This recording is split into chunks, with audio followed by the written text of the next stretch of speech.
Welcome to today's Explainer. I am absolutely thrilled to guide you through a fascinating, highly focused deep dive into a question we literally all wrestle with at some point. Why do people do what they do? Just think about a time a coworker suddenly snapped at you over, a minor typo. You're probably standing there completely baffled, right? Human actions often seem so random or chaotic. But today, we're looking at a brilliantly concise framework from our source text. It's titled The Architecture of Emotional Conduct, and it basically proposes that there is a literal structure, a definitive blueprint, if you will, to how we act when we feel. In this explainer, we're going to unpack the specific, granular building blocks of the structure. We'll be shining a spotlight on the invisible forces driving our daily actions, and honestly, it's going to give you a completely new lens through which to view human interaction. So, let me ask you something straight from our source material. How do emotions affect behavior? We see the results of this question every single day. Think of someone cutting you off in traffic. Why do you instantly lean on the horn?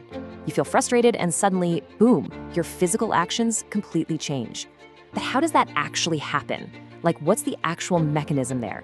What is that missing link between an internal, hidden state and an outward, visible action? Well, that mystery, that precise link between feelings and actions, is exactly what we're going to solve today. Okay, let's dive right into part one, emotions and behavior. To really comprehend why people do what they do, we've got to define the bridge between feeling and doing. Our text defines this as motivation. The source specifically highlights it as the internal driver that causes the behavior of someone. It is the definitive why behind the what. Try to think of motivation not just as some inspiring poster on a gym wall, but as the invisible internal engine pushing a human being to take any action at all. Whether that's finding the sudden drive to finally clean out your garage, or, let's be real, the irresistible urge to eat an entire pizza at 11 o'clock at night. When an emotion hits, it generates a specific motivation, which mechanically causes the resulting behavior. It's literally the engine in the car. But of course, even the most powerful engine needs a key to start it. So the crucial point here is, before that motivation can actually drive the behavior, something has to ignite it in the first place, right? Our source text identifies these as trigger points. These are the fundamental catalysts that initiate the entire sequence of emotional conduct. And a trigger point can be absolutely anything. It could be a specific word used in a tense meeting, a sudden shift in your physical environment, or even just a super subtle tone of voice. The trigger strikes the match, which then fires up the motivation, which then ultimately results in the behavior. Understanding that there is a precise point of origin is absolutely essential. All right, let's see how this all builds in part two, the mechanics of action. Let's map out this exact cause and effect chain reaction in the real world. Say a coworker sends you a heavily passive-aggressive email. Okay, that is step one, the trigger point. The initial spark occurs in your environment. This immediately leads to step two, the motivation.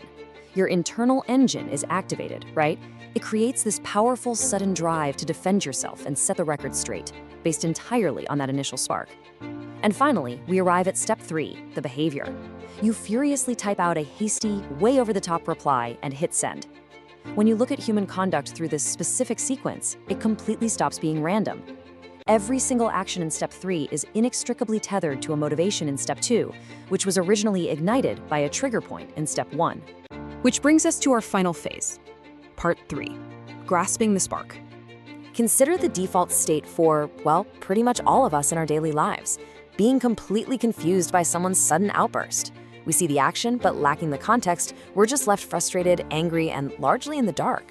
Now, contrast that with the highly empowered state described by our text, where participants actively learn and grasp the underlying trigger points. Notice those deliberate active verbs our source uses. It implies effort, it implies observation.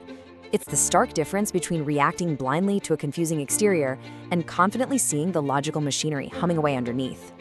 Our source actually sums this up beautifully with this core sentence. Participants learn and grasp the trigger points and the motivation that causes the behavior of someone.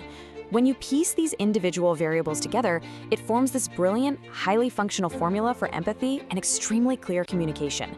It places the participant, that's you, in the ultimate position of understanding. You learn the triggers, you grasp the motivation. And by doing those two distinct things, you completely unlock the mystery of the behavior. It's like a giant puzzle, and suddenly you have the picture on the box. Which leads us to our final and honestly super empowering takeaway for this explainer.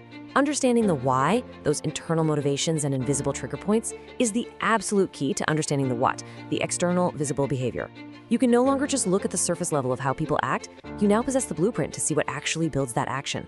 So I want to leave you with this final provocative thought. The next time you find yourself reacting emotionally to what someone does, are you merely going to judge their surface behavior? Or will you step back, become the active participant, and uncover the hidden trigger points and motivations that truly caused it? Master this process, and you can decipher the root cause of almost any human action. Thank you so much for joining me on this explainer, and remember, always keep looking for the structure beneath the surface.